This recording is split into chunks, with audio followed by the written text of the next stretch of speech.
খুব আফসোস লাগে আজকে একটা বিষয় দিয়ে টান দিবেন না ভিডিওটাকে। আমি একদিন মুজাফফর বিন মহসিন ওনার আলোচনা শুনছি। একজনে বলল যে শয়তানি আলোচনা শোনেন কেন। আরেকদিন আমি ডাক্তার জাকির নায়েকের আলোচনা শুনতেছিলাম। একজনে বললেন যে এটা তো কাজ্জাব, এটা তো পায়খানা ডাক্তার। এখন আমার প্রশ্ন হচ্ছে, ডাক্তার জাকির নায়েক পায়খানার ডাক্তার, এই কথাটা যদি আপনার মতো একজন আলেমের যদি বলেন, এটা কি সহ্য করার মতো? আমি ভাবলাম যেই আলেমে বলছে যে ডাক্তার জাকির নায়েক পায়খানার ডাক্তার, অর্থাৎ পায়খানা পরীক্ষা করে, সে আবার কিসের আলেম, মুফতি, মুহাদ্দিস, মাওলানা, স্কলার বা বড় মাপের একজন জ্ঞানী গুণী ব্যক্তিত্ব, কোরআনের বিশারদ, হাদিস কোরআন সম্বন্ধে জানে। তখন আমি বললাম যে শুনে, আপনি ডাক্তার জাকির নায়েকের একটা যে পশম আছে না, এই পশমের সমান আপনার দাম নাই। ডাক্তার জাকির নায়েকের পৃথিবীর এই প্রান্ত থেকে আরম্ভ করে ওই প্রান্ত পর্যন্ত সবাই চিনে।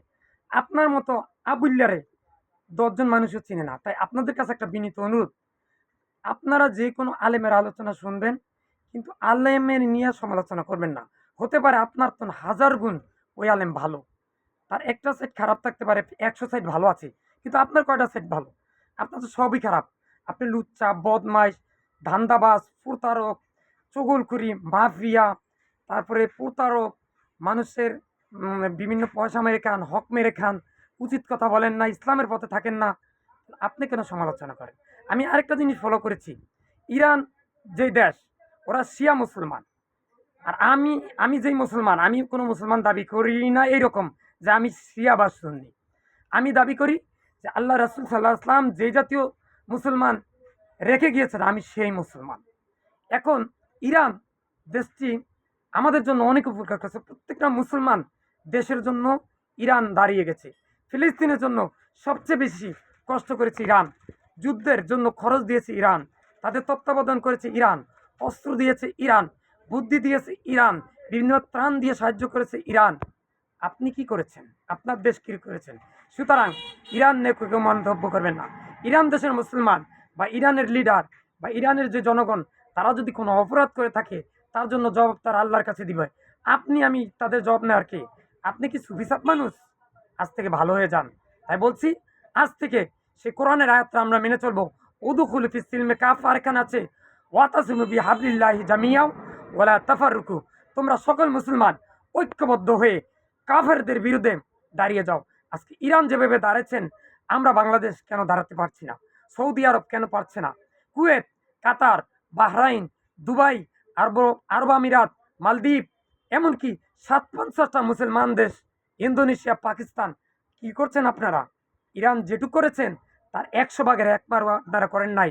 আপনারা ঘুম যাচ্ছেন আর ঘুমাইতেছেন। ইয়া আল্লাহ, আমি কারো গীবত সমালোচনা করতেছি না। আমি এখন বলতেছি, প্রত্যেকটা মুসলমানকে আল্লাহ তুমি ওয়াতাসিমু বিহাবলিল্লাহি জামিয়াও ওয়ালা তাফাররাকু, ঐক্যবদ্ধ থাকার তৌফিক দান করুন। এবং প্রত্যেকটা মুসলমান দেশ, বিশেষ করে বর্তমানে 57টা মুসলমান দেশ আছে, প্রত্যেকটা মুসলমান দেশকে তুমি পারমাণবিক অস্ত্রের দেশে তুমি পরিণত করে দাও। এবং প্রত্যেকটা দেশকে তুমি তুরস্কর মতো শক্তিশালী করে দাও। রিসেপ তাইয়েপ এরদোগানের মতো শাসনকর্তা আমাদের মাঝখানে এনে দাও। তিনি একটা মানুষ, আমি মনে করি ডাক্তার জাকির নায়েক এরা মানুষ। এদের মতো পৃথিবীতে হাজার হাজার মানুষ তুমি তৈরি করে দাও। আমিন। ইয়াল্লাহ, আপনারা আপনি আমার কথাগুলো কবুল করে নেন।